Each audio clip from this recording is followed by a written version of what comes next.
नमस्कार, मैं हूं पवन त्यागी।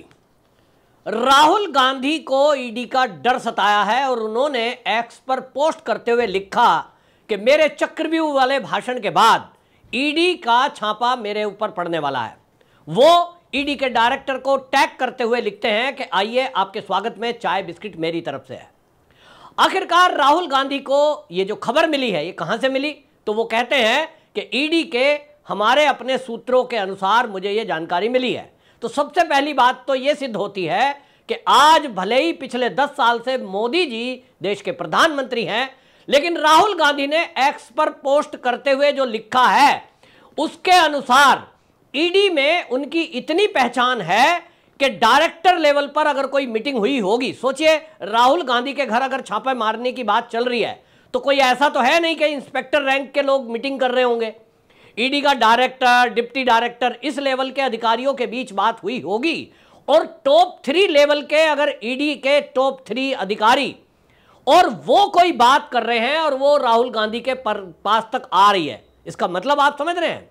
इसका मतलब राहुल गांधी पूरे देश को बेवकूफ बना रहे थे आज तक, और वो जो ये कह रहे थे कि ईडी और सीबीआई का दुरुपयोग किया जा रहा है, मोदी सरकार उसका दुरुपयोग कर रही है, इसका मतलब यह है कि मोदी सरकार भले ही पिछले 10 साल से देश में प्रधानमंत्री मोदी हो, गृह मंत्री अमित शाह हो, राहुल गांधी के ही आदमी ईडी में बैठे हैं, राहुल गांधी के ही आदमी सीबीआई में बैठे हैं। और ये तो हकीकत भी है, क्योंकि आज जो ईडी के डायरेक्टर, डिप्टी डायरेक्टर हैं, असिस्टेंट डायरेक्टर हैं, जो सीबीआई में डायरेक्टर, असिस्टेंट डायरेक्टर और डिप्टी डायरेक्टर हैं, ये सब के सब ये भर्ती कांग्रेस के कार्यकाल के हैं।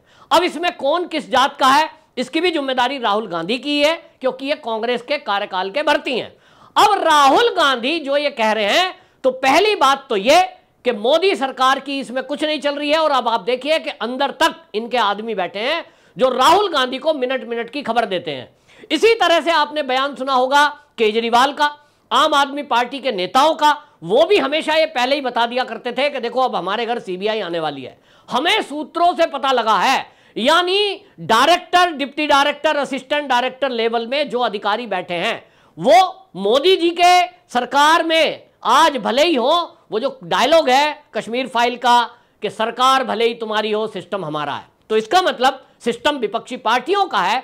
और ये ईडी को और सीबीआई को बदनाम करने के लिए, भले जनता को मूर्ख बनाने के लिए केवल नारेबाजी करते हैं। तो सवाल यह भी उठता है कि राहुल गांधी ने आखिरकार इस तरह की बयानबाजी क्यों की है? उसके पीछे के 2 कारण हैं।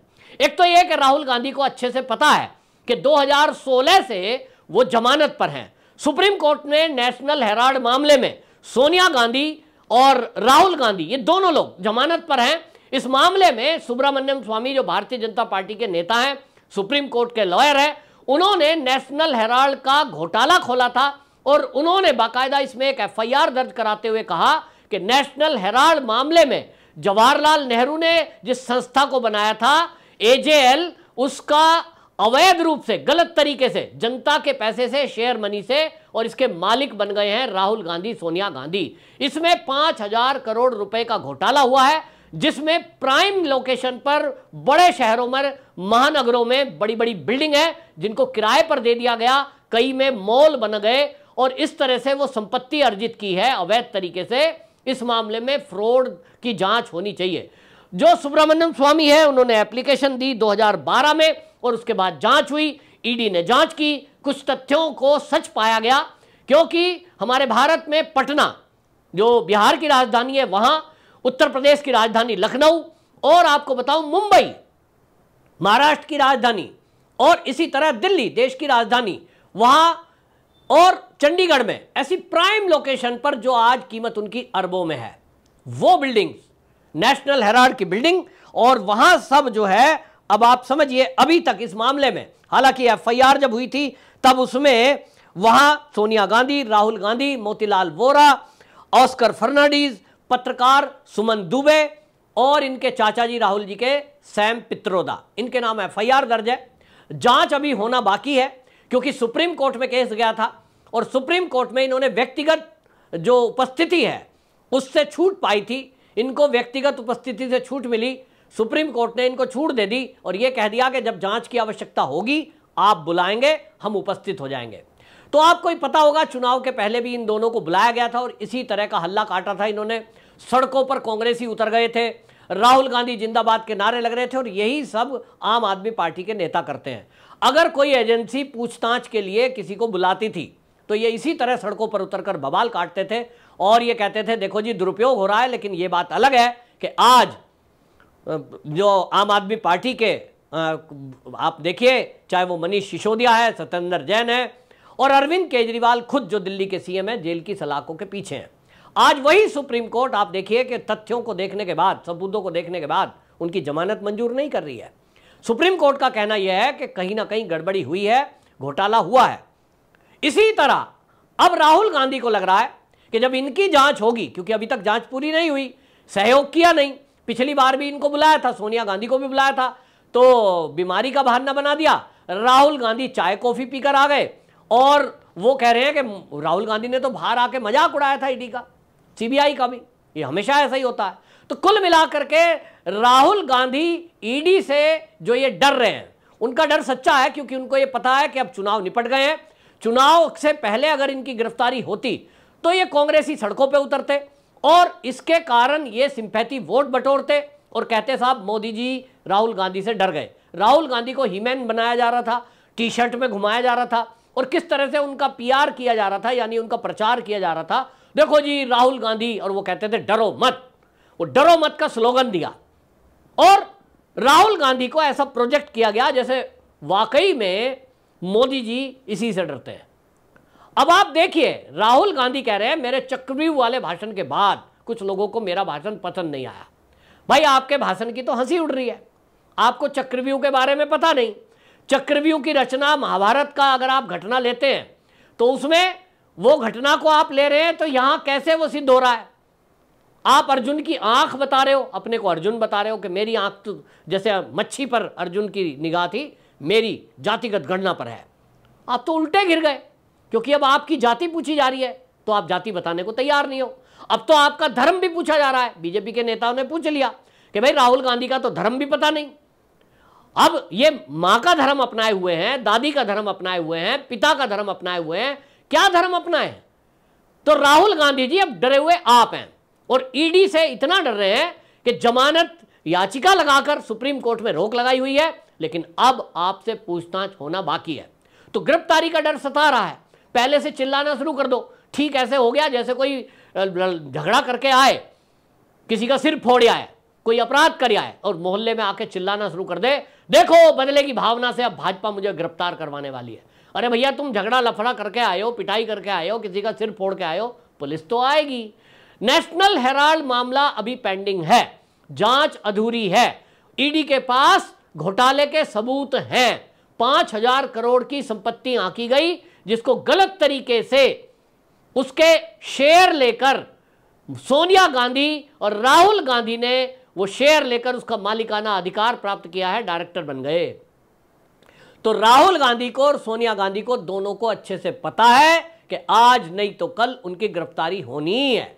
सुब्रमण्यम स्वामी तो हमेशा आपने देखा होगा, उनकी वीडियो आज भी पड़ी हुई है, वो मीडिया में आकर दावे से कहते हैं कि मैं दावे से कहता हूं जिस दिन जांच पूरी होगी सोनिया गांधी और राहुल गांधी दोनों जेल जाएंगे। ये उनका दावा है सुब्रमण्यम स्वामी का। उसके पलट में किसी कांग्रेसी ने आज तक सुब्रमण्यम स्वामी के ऊपर केस नहीं किया। ये आपके और मेरे ऊपर केस कर सकते हैं, कुछ भी आप बोल दोगे तो, है ना। अर्नब गोस्वामी के ऊपर 200 एफआईआर हो गई थी जब उन्होंने सोनिया गांधी का ओरिजिनल नाम ले दिया था। लेकिन आप देखेंगे कि सुब्रमण्यम स्वामी चैलेंज करते हैं इनको कि यदि मैं गलत बोल रहा हूं कि इन्होंने कोई घोटाला नहीं किया तो मेरे ऊपर ये केस करें मानहानि का, लेकिन उसके ऊपर मानहानि का केस नहीं करते। अब कुल मिलाकर के बात यह है कि ये अब घोटाला खुल रहा है, अब इनको दिख रहा है कि जेल जाने का नंबर है, तो चिल्लाना शुरू कर दो। लेकिन बात वही जो मैंने शुरू में कही कि इसका मतलब यह है कि इनके पास पहले ही जानकारी सब बात की आ जाती है, तो इन्हीं का सारा सिस्टम अभी चल रहा है। अब आप सोचिए, आप में से बहुत सारे लोग कहते हैं राहुल गांधी ने कुछ गड़बड़ी की है, सोनिया गांधी ने कोई घोटाला किया है, तो ये जेल में क्यों नहीं जाते? कहते हैं ना, आप बहुत सारे देश के लोग कहते हैं, बोले जी जब इतने घोटाले हुए हैं विपक्षी दल के नेताओं ने तो अभी तक जेल क्यों नहीं जाते? इसका जवाब राहुल गांधी ने देश को दे दिया है, ये कहकर कि मुझे जानकारी मिली। इसका मतलब जो मैं कहना चाह रहा हूं, वो कह रहे हैं कि ईडी के अंदरूनी सूत्रों ने मुझे बताया कि छापेमारी की तैयारी हो रही है।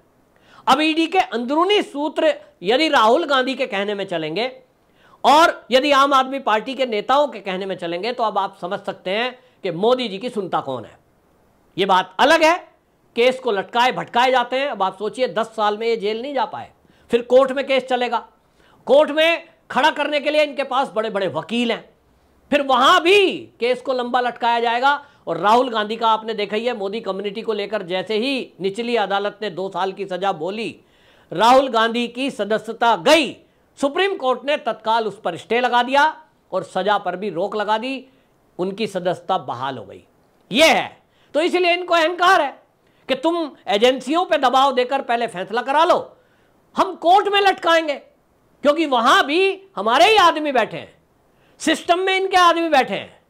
ये केवल मोदी को बदनाम करने के लिए ईडी सीबीआई का नाम लेकर सड़कों पे चिल्लाते हैं, संसद में चिल्लाते हैं। और अब आप देखना, अगर ईडी ने केवल पूछताछ के लिए बुलाया तो संसद से लेकर सड़क तक ये सड़कों पे उतरेंगे, बवाल काटेंगे और कहेंगे देखो जी मोदी हमसे डर गए, राहुल गांधी से डर गए, क्योंकि राहुल गांधी इनको जोरदार जवाब दे रहे थे। जबकि हकीकत क्या है, नेशनल हेराल्ड मामला एक बड़ा घोटाला है, 5,000 करोड़ का घोटाला है। और स्वतंत्रता सेनानियों द्वारा एक एजेंसी बनाकर अखबार चलाने के लिए जो संस्था बनाई गई थी, उस पर पूरा कब्जा केवल इस पूरे एक परिवार ने किया हुआ है। क्या ये गिरफ्तार नहीं होने चाहिए? बड़ा सवाल। आपकी क्या राय है? कमेंट बॉक्स में जरूर बताएं। वंदे मातरम।